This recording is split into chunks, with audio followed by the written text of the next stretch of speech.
지난 한 주 동안도 하나님 우리 아버지와 우리 주 예수 그리스도 안에서 은혜와 평강 안에 계셨습니까?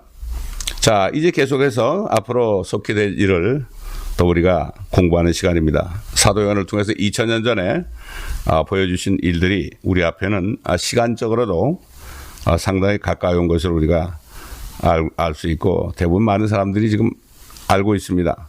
이것은 설교자들뿐만 아니라 세상 과학자들이 더 주장하고 있는 것을 요즘에 봅니다. 100여 년 전만 해도 설교자들이 이 세상 끝이 가까이 왔다고 회개하라 이렇게 말할 때 과학자들이 비웃었습니다. 그러나 요즘에는 이상하게 과학자들이 그렇게 얘기하는데 설교자들이 비웃는다고 합니다.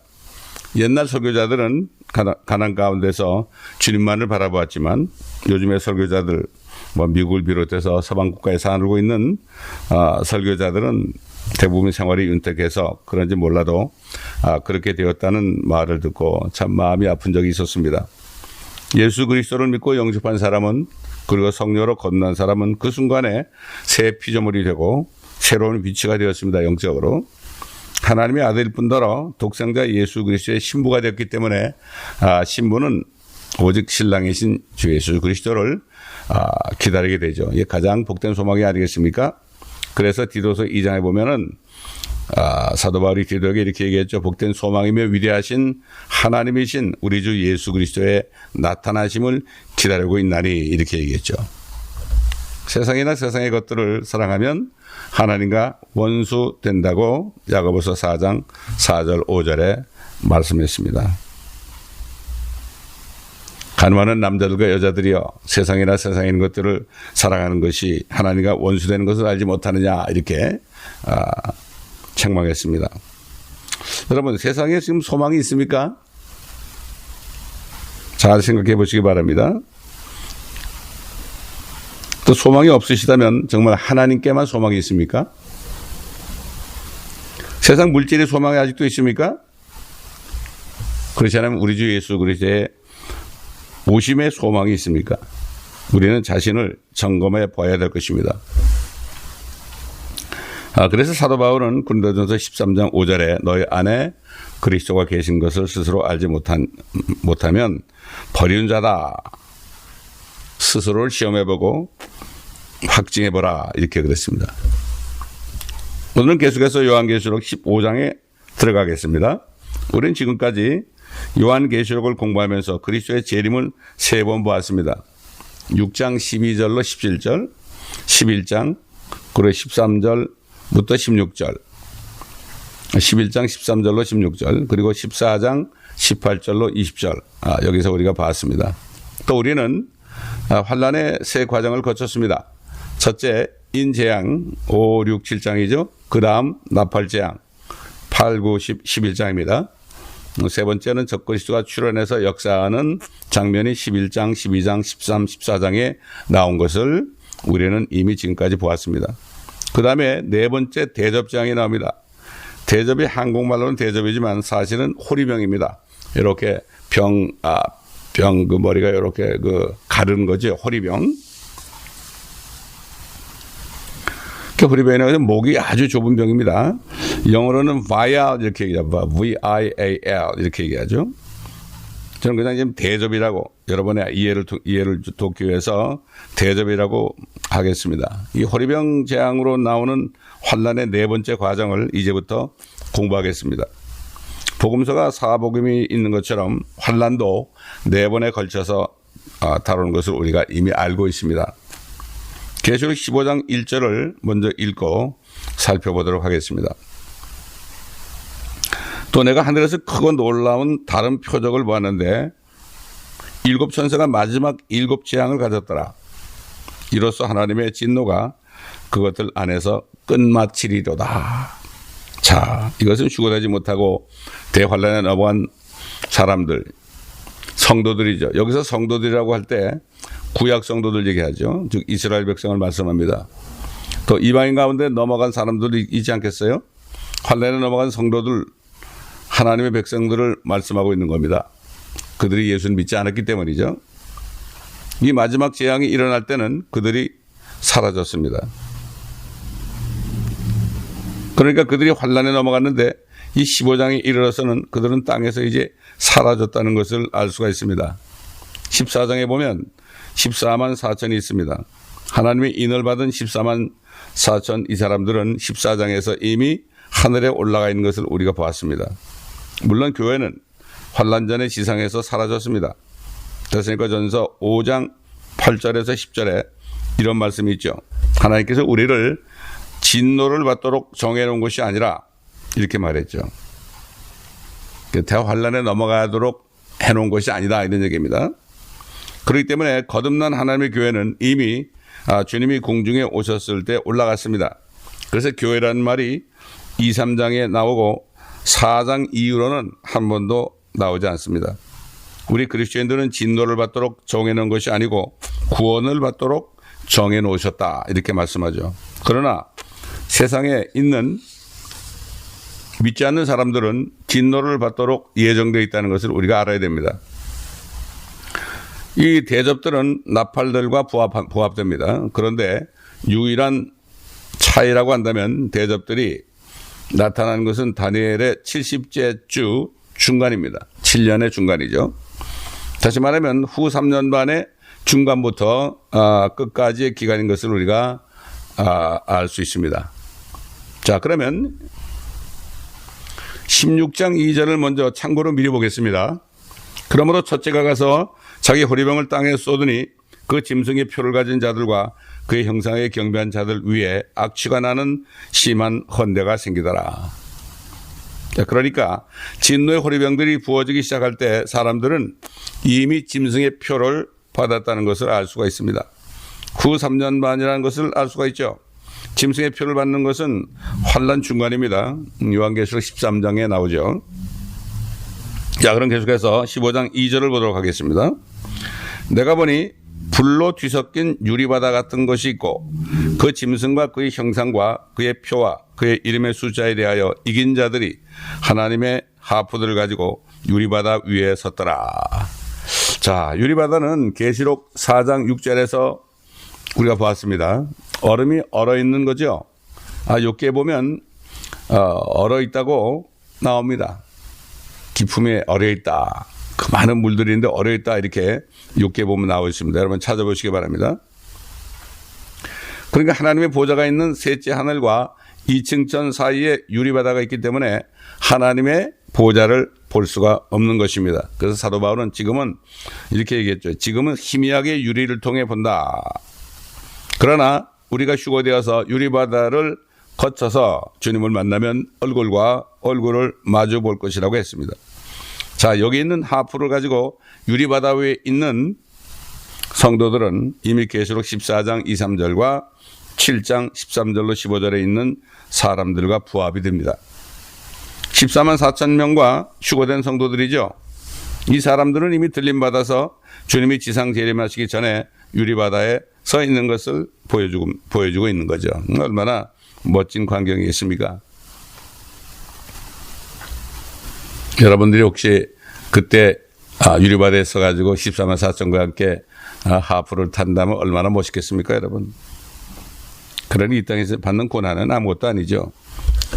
이 땅에선 볼 수 없는 저 북쪽하는 유리바다에 서서 하프를 가지고 이제 주님을 찬양하면서 서 있는 모습 참 상상만 해도 가슴이 뭉클해지죠. 흥분되지 않습니까, 여러분?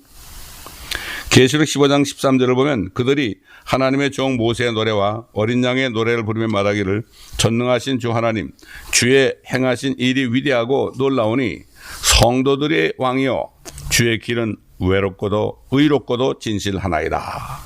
이렇게 말씀하고 있죠. 이 모세의 노래가 나와 있는 것은 지난번에 말씀한 것처럼 신명기 32장입니다. 상당히 중요한 거죠. 신명기 32장은 미래에 일어날 것을 노래하고 있는 겁니다. 이 미래에 일어날 일이 그리스도의 초림 때 완성되지 않았고 재림 때 될 것을 말씀한 것이기 때문이죠. 또 환란 때 일어날 것을 얘기한 것이기 때문입니다. 구약 성경에 말씀한 것은 초림과 재림 때를 동시에 말씀하고 있죠. 이것을 잘 구분하지 않으면 알 수가 없습니다. 어떤 사람이든지 무천년주의자라든지 후천년주의자든지 계시록 15장은 예수 그리스도의 부활과 승천 이후에 쓰여졌다는 사실을 알아야 되는 것입니다. 로마 교회에서는 그 일이 다 이루어진 것이라고 말하면서 그래서 교황이 예수님 대신에 대리자로 천년 통치를 한다고 말했습니다, 옛날에. 근데 1000년이 지나고 2000년이 지나니까 이제는 그 말이 쑥 들어가고 말았습니다. 본문에서 승리를 거둔 사람들은 교회 시대의 성도들이 아닙니다.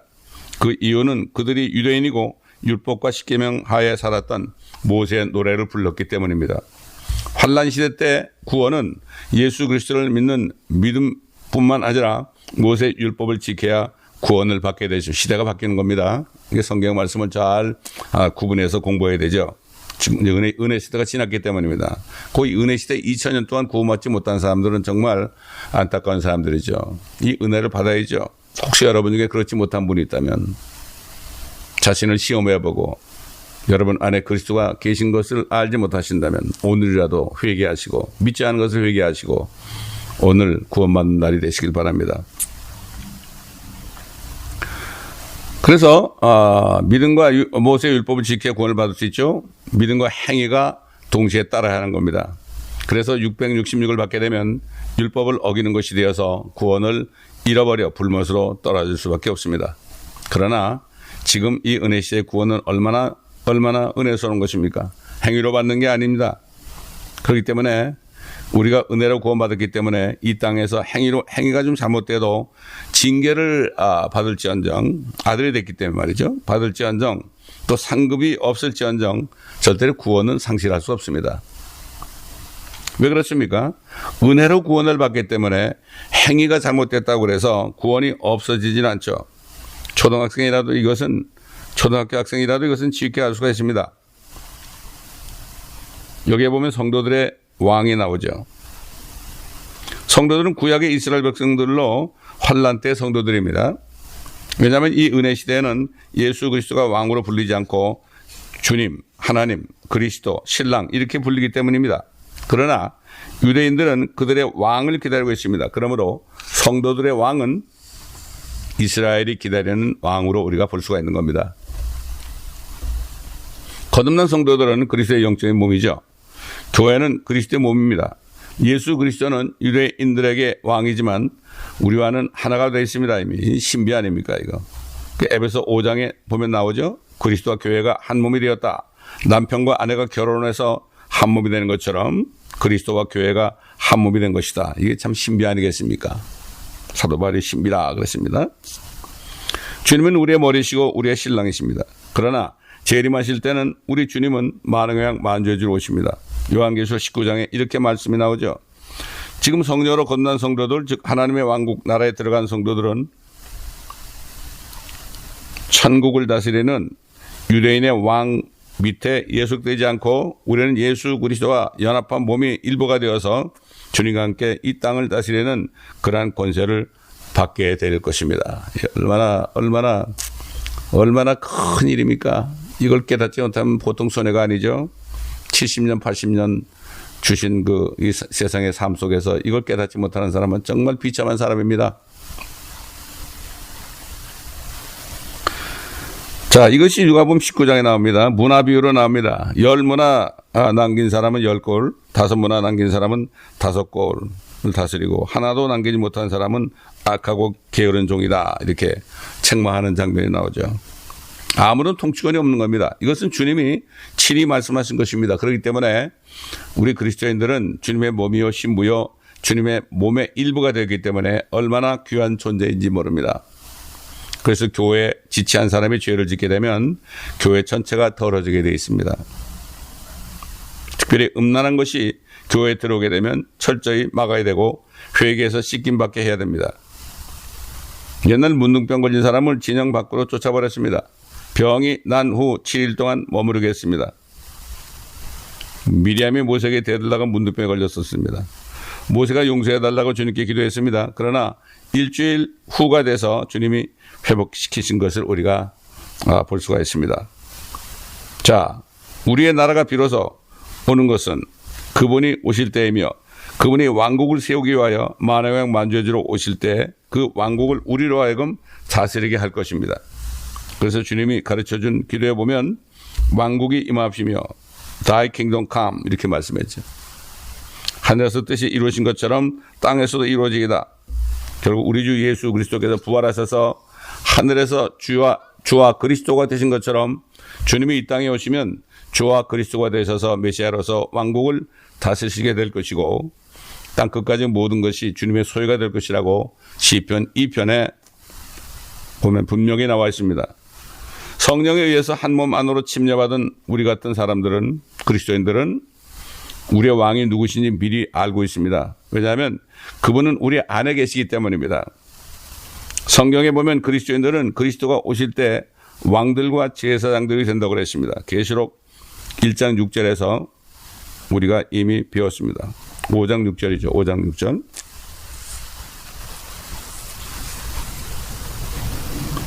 아, 1장 6절이군요. 죄송합니다.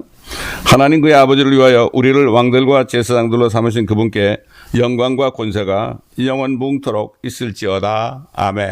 이렇게 말씀합니다. 아멘. 그 얘기 뭐죠? 하나님께서 도장을 찍으셨다는 얘기죠. 그 다음에 그리스도와 공동상속자들이 될 것이라고 말씀하고 있습니다. 우리 주님이 오시면 그리스도와 함께하는 공동상속자라 이렇게 나오죠. 그러므로 그리스도인들은 그리스도가 오실 때 그분과 함께 이 땅에서 다스리게 될 것입니다. 누가복음 19장 문화비유에서 말씀했습니다. 디모데후서 2장 12절에도 보면 이렇게 사도 바울이 디모데에게 증거했죠. 우리가 참으면 if we suffer 그랬죠. 그리스도와 함께 다스릴 것이요. 우리가 그를 부인하면 그도 우리를 부인할 것이다. 요즘에 예수 그리스도를 부인하는 일이 많이 벌어지고 거의 모든 대부분 교회에 벌어지고 있죠. WCC나 WEA나 NCCK 같은 데 들어가면 예수 그리스도 외에도 구원이 있다 이런 사람들은 이미 그리스도를 부인한 겁니다. 요한일서 5장에 보면은 그리스도 참 그 그리스도를 믿는 사람 그럴 때 그 그리스도를 더 크라이스트라고 그런다고 그랬죠. 유일하신 그리스도, 유일하신 구원자이신 그리스도를 인정하지 않고 다른 데도 구원이 있다 이러면은 이미 그리스도를 버린 겁니다. 그리스도를 버리면 믿음을 버린 거 아닙니까? 믿음을 버리면 구원이 없는 겁니다. 유일한 죄 아닙니까? 용서받지 못할 죄 아니겠습니까?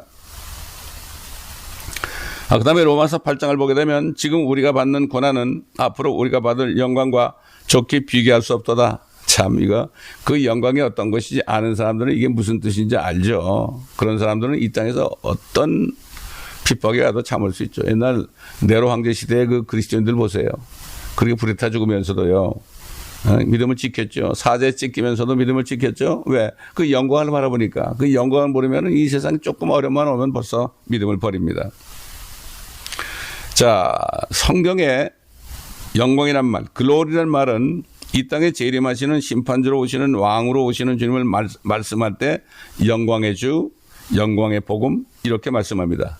그러므로 그리스도인들은 지금은 예수님이 출임했을 때 고난을 받은 것처럼 선지자처럼 복음을 전하시다가 말씀을 전하시다가 고난을 받으신 것처럼 지금 이 시대 그리스도인들은 이 땅에서 현재 이 땅에서 고난을 받아야 됩니다. 사도 바울이 목회자 디모데에게 이렇게 증거했죠. 무릇 주 안에서 경건하게 살고자 하는 모든 사람은 박해를 받을 것이다. 디모데 전서 3장 16절에 말씀했죠. 주님께서 그렇게 말씀하셨죠. 너희가 이 세상에서 환난을 당할 것이나 기운을 내라. 내가 이 세상을 이겼노라. 이렇게 말씀했습니다. 그리고 내가 세상에 속하지 않은 것처럼 너희도 세상에 속하지 않았기 때문에 너희도 세상이 너희를 핍박할 것이다. 분명히 말씀하셨습니다. 여러분 박해를 받고 있습니까? 가족들로부터, 또 친구들로부터, 세상 사람들로부터. 지금 그리스도인들이 이 땅에서 다스리고 있다고 생각한다면 큰 실수를 저지르고 있는 겁니다. 이게 바로 후천년, 무천년입니다. 그렇기 때문에 아주 조심해야 되는 거죠. 아브라함도 부자였고 이삭도 부자였고 야곱도 부자였다 이렇게 얘기하면서 우리도 부자가 돼야 됩니다. 뭐 이런 식으로 설교하시는 분들은 정말 성경 말씀을 깨닫지 못한 사람들이죠. 그리스도인들은 지금 다스리고 있는 것이 아닙니다. 많은 사람들이 6장에 나오는 흰 말을 탄 면류관을 하나 쓰고 빈 활을 든 그 사람을 예수 그리스도라고 말하는데 절대 그리스도가 아니고 그 사람은 바로 적그리스도입니다. 진짜 그리스도는 19장에 많은 면류관을 쓰시고 입에서 큰 검이 나오고 하얀 말을 타고 뒤에는 하늘의 군대가 따르는 이런 분이 진짜 그리스도죠. 근데 6장에 나오는 적그리스도는 그 뒤에 그가 나타난 뒤에 사망과 지옥이 따른다고 했습니다. 그렇기 때문에 그것을 그리스도라고 하면 우리가 세상에서 이기고 이긴다 해가지고 성도들이 이 땅에서 이기고 다스려야 한다고 생각하게 되는 겁니다. 절대로 그렇지 않습니다. 로마 교회는 자기들의 교회를 만들어서 지금 다스리고 있다. 이 세상을 다스리면서 예수 그리스도의 대리자로서 지금 다스리고 있다. 이렇게 말하고 있습니다. 그래서 그렇게 해서 지금 교황을 거룩한 아버지라고 부르지만 우리 주님이 뭐라고 그랬습니까? 땅에 있는 자들을 아버지라 부르지 말라. 아버지는 하늘에 계신 하나님 한 분밖에 없다 그랬죠. 이렇게 말씀하신 것을 모르니까 성경을 공부하지 않으니까 다 따라하는 것을 알 수가 있습니다. 소경이 소경을 인도한다고 그랬습니다. 이 마지막 때에는 눈을 번쩍 뜨고 말씀을 깨달아야 되죠. 그러므로 지금은 고난 받을 때입니다. 주님이 오실 때 그때 영광을 받아야 됩니다. 그러므로 이 세대들은 왕들이 아니라 십자가를 지는 종들의 세대입니다. 그래서 우리 주님께서 뭐라고 그러십니까? 십자가를 지지 않고 나를 따르는 사람은 합당치 않다. 나를 따르려거든 누구든지 자기를 부인하고 자기 십자가를 지고 나를 쫓을 것이니라 이렇게 말씀했습니다. 십자가는 고난이죠. 억울함이죠. 아픔이죠. 십자가는 엄청난 고통입니다. 십자가는 두려움을 가져다 주기도 하고 때로는 낙심하기도 합니다. 억울하게 당하기도 하는 것입니다. 그러므로 사탄은 이 십자가를 통하여 성도들을 낙심하게 하고 두려움을 주어서 복음을 전하지 못하게 방해합니다. 그러나 하나님이 여호수아에게 뭐라고 했습니까? 두려워하지 말라, 놀라지 말라, 내가 너와 함께 함이라. 이렇게 말씀하신 주님께서 동일한 음성을 지금도 우리에게 들려주시고 있는 것입니다. 자, 15장 4절에 보면 오 주여 누가 주를 두려워하지 아니하며 주의 이름을 영화롭게 하지 아니하리까? 오직 주만 거룩하시나이다.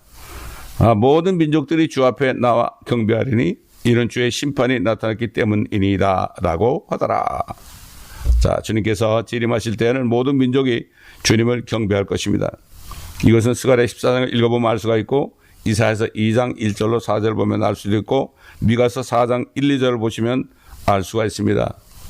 주님이 오실 때 모든 나라들이 예루살렘에 경배하러 오면 유대인들이 온 땅의 머리로 세움을 받는다. 이것이 구약의 주제입니다. 유대인들은 주님 오실 때 제사장 민족이 되는 것입니다. 또 시편 72편에 봐도 나오고 110편에도 나옵니다. 여러분이 한번 찾아보시기 바랍니다. 구약의 4분의 3 정도가 이런 주제를 다루고 있습니다. 이거는 뭐 시편이 여러분 그냥 뭐 살 때 어릴 때 위로하는 그런 정도의 시가 아닙니다. 예언이 이렇게 들어있는 것입니다, 여러분. 주님이 재림하셔서 모든 민족을 다신 것을 다루고 있는데 모든 나라가 이스라엘과 예루살렘에 모여서 야곱의 하나님께 경배하는 장면으로 이것은 바로 재림을 말씀하고 있는 것입니다. 지금 4절의 말씀은 재림의 장면입니다. 본문은 갈보리에서 돌아가신 주님의 초림을 얘기하는 것이 결코 아니죠. 그것은 시편 96편, 97편에 있는 말씀입니다. 이것을 한번 읽어보시기 바랍니다. 시편 1편에서 150편까지가 대부분 그리스도의 재림과 환난과 천년왕국, 영원세계에 대한 말씀이 나오고 있습니다. 어디를 봐도 그렇습니다. 모든 성경은 그리스도의 초림, 부활, 그의 재림에 관한 것이 나오기 때문입니다. 성경은 그리스도 나여가는 것이다. 이렇게 예수님께서 부활하신 후에 말씀하셨죠. 본문은 예수 그리스도가 이 땅에 유대인의 왕으로 오셔서 다윗의 보좌에 앉으셔서 땅을 다스리는 때이지 하늘 보좌에 앉아 계신 지금이 아닙니다. 주님은 일어나셔서 곧 오시게 될 것입니다. 지금은 앉아 계시지만 심판 때 재림 때가 되면 일어나셔서 휴거된 성도들 신부들을 데리고 오실 텐데 그 신부의 모습은 하늘의 군대로 나타날 것입니다.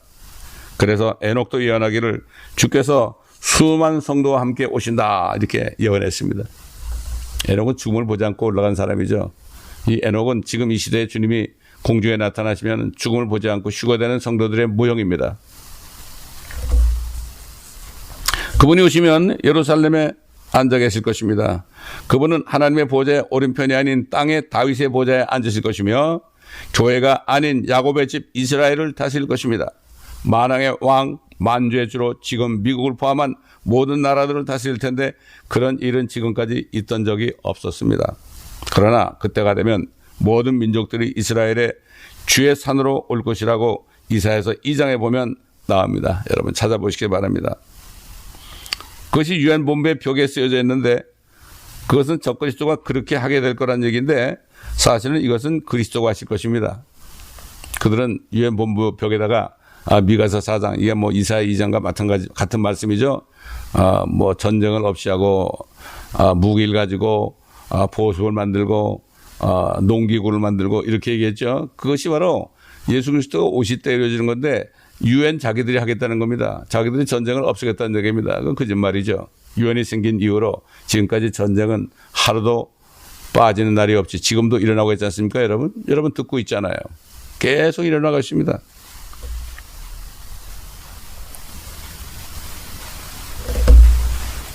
앞으로 적그리스도가 유엔을 장악하고 이런 일을 한다고 성경은 우리에게 분명히 알려주고 있습니다. 15장 5절에서 8절까지를 보면 또 이후에 내가 보니 보라 하늘에 있는 증거의 성막의 성전이 열리며 7 천사가 성전에서 나오는데 7 재앙을 가졌으며 정결하고 흰 세마포를 입고 그들의 가슴에는 금띠를 둘렀더라. 그때 네 짐승 가운데 하나가 영원 무궁토록 살아계신 하나님의 진노로 가득 찬 7 호리병은 7 천사에게 주니 성전이 하나님의 영광과 그의 권세로부터 나오는 연기로 가득 차서 7 천사의 7 재앙이 끝나기까지는 아무도 성전에 들어갈 수 없더라. 그것은 계시록 14장 17절 또 11장 19절 또 8장 3절에서도 또 5절에서도 언급된 듯이 하늘에 있는 성전입니다. 본문은 마지막 7 재앙으로 주 예수 그리스도를 거부한 이 땅의 거민들에게 내리는 심판인 것입니다. 여러분 아직도 예수 믿지 않으신다면 이 심판에 참여합니다. 여러분 중에 한 분도 그런 분이 없기를 바라고 또 없으실 걸로 제가 믿습니다. 이 말씀을 들으시니까. 본문은 마지막 이렇게 엄청난 이런 심판이 나온다는 것을 분명히 말씀하고 있습니다. 이 재앙들은 환란이 거의 끝날 무렵에 닥칠 것입니다. 지금 누구든지 예수 그리스도를 전심으로 영접하고 회개하고 전심으로 영접하고 성령으로 거듭나면 이 재앙에 들어가지 않고 이 재앙이 있는 동안 하늘에서 주님과 함께 혼인잔치에 들어가는 축복을 누릴 수 있습니다. 휴거된 성도들은 하늘에서 7년 동안 혼인잔치를 하고 이 땅은 7년 동안 적그리스도를 통해서 엄청난 박해를 받고 또 하나님의 진노의 포도주가 이 땅에 내릴 것입니다. 그리고 환란이 끝나고 예수님이 이 땅에 재림하실 때 휴거된 성도들은 혼인식이 끝나고 그리스도의 군사들이 되어서 계시록 19장인 것처럼 이 땅에 같이 내려와서 1000년 동안 그리스도와 함께 통치합니다. 저는 이것을 이렇게 얘기하죠. 7년 동안 혼인식을 하고 이 땅에 내려와서 예수님과 함께 고난받았던 이 땅에서 1000년 동안 신혼여행을 한다. 가보지 못한 것도 가보고요. 얼마나 좋겠습니까? 여러분 이 말씀이 믿어져야 됩니다. 겸손한 자에게 은혜를 베푸십니다. 말씀이 믿어지지 않으면요 주님 앞에 무릎 꿇고 회개하면서 성령님께 간구해야 됩니다. 깨닫게 하옵소서. 겸손한 자에게 은혜를 베풀어 주십니다. 은혜의 말씀을 알게 한단 말이죠. 여러분 모두가 이 축복에 들어갈 수 있기를 예수 그리스도의 이름으로 간절히 축원합니다. 기도하겠습니다. 아버지 감사합니다. 오늘도 앞으로 될 일을 분명히 모든 말씀은 분명히 이루어지는데 이 모든 말씀들을 다 믿을 수 있도록 한 사람 한 사람을 도와주시고 이 말씀이 믿어질 때 자신의 위치가 어디 있는지 진짜 예수 그리스도를 믿고 거듭났는지, 그렇지 않으면 아직도 믿지 않고 세상을 살아가는지 이것을 깨닫고 오늘 회개하고 전심으로 회개하고 마음을 다하고 뜻을 다하고 목숨을 다하여 아버지 하나님 그 회개함으로 예수 그리스도를 구세주로 정말 눈물로 영접하는 한 분 한 분이 나올 수 있도록 주님 축복하여 주옵시기를 간절히 기도합니다. 힘으로 할 수 없습니다. 능으로 할 수 없습니다. 오직 예수 그리스도의 영 성령께서만이 할 수 있사오니 성령께서 바람처럼 지금 들으신 분들 가운데 아직 믿음이 없는 분들에게 임하셔서 바람처럼 임하셔서 저들이 주님을 알게 하시고 주님을 믿게 하시고 성령으로 거듭나는 축복이 이 시간에 일어나게 도와주옵소서. 감사하며 우리 주 예수 그리스도의 이름으로 간절히 축복하며 기도합나이다. 아멘.